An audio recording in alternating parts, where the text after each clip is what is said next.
At kaugnay ng balitang yan, makausap natin ang presidente ng Octa Research na si Professor Ranjit Rai. Magandang gabi, Prof, at welcome back sa Arangkada Balita. Magandang gabi, Maan, at magandang gabi sa lahat na nanonood at nakikinig sa ating show.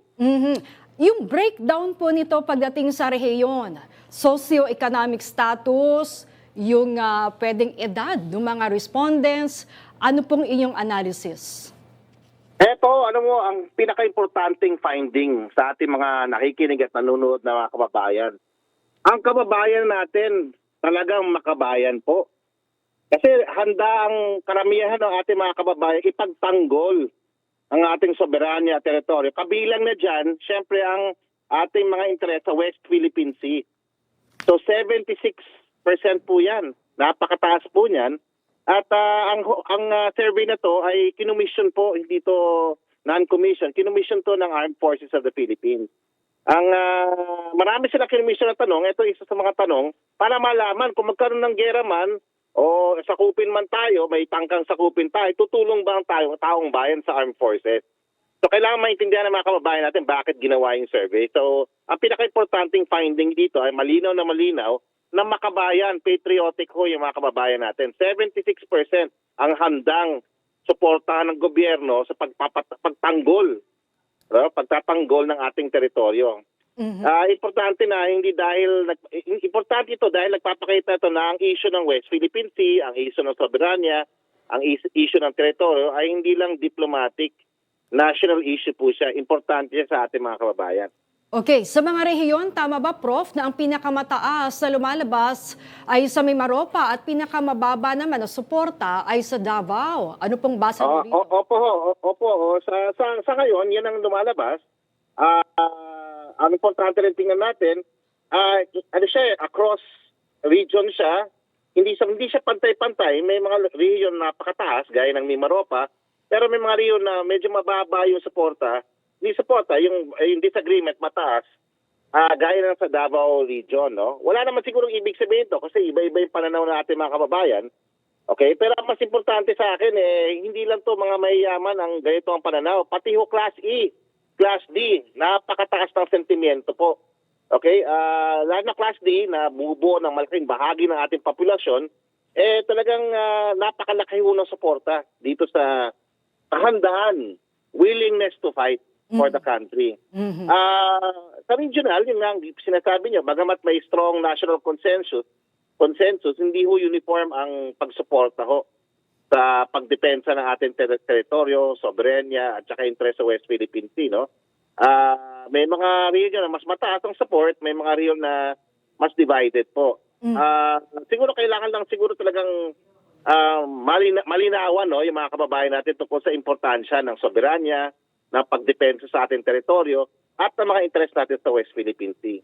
Sa Davao region, alam mo, hindi naman monolithic yan, no?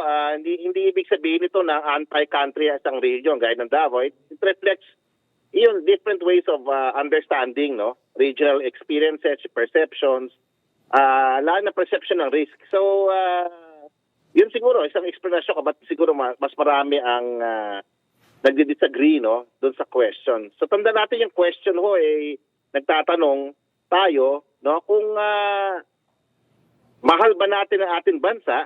Okay? The question is, babasahin ko yung question, ha. I love my country, mahal ko ang aking bansa, and I'm committed to support the government in defending its territory and asserting its sovereign right, including over the West Philippine Sea. Ito, mini-measure nito yung suporta natin mga kababayan sa issue ng pagdidepensa ng ating mga interest, ating teritoryo, at ating soberanya. Kasama na dyan yung interest natin sa West Philippine Sea. Okay, Prof, sinasabi niyo yung commitment. Committed up to what degree? Ano yung definition ng mga respondents sa sinasabing pagtatanggol? Nahimay niyo ba to o through military means ba ito? Diplomatic means? O yung voluntary Okay, meron tayong lalabas, ma'am. Maganda yung mga tanong mo, Amang Maan. May lalabas na naman tayong survey, no? Ipapa-approve lang natin sa Philippine Army naman, no? Sila ho yung nag-commission ng survey. Meron naman ibang survey ho. Ilalabas rin ho nila yan. Kailangan lang ho ng authorization galing sa mga kasama natin sa gobyerno na nag-commission ng survey. Pero meron ho tayong tanong na ganyan. Etong simpleng tanong, willingness to fight. Ganyan rin ho lumabas, 7 out of 10 po. Ilalabas rin ho namin yung resulta na yan within this week or next.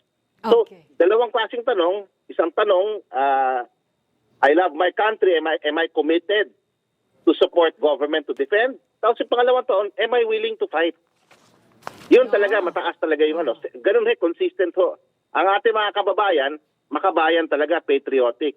Yung mga ating politiko, nag-aaway-away sa mga maliliit na bagay at hindi importanteng bagay, iba sa kanila, hindi naintindihan yung issue sa West Philippine Sea at importansya nito.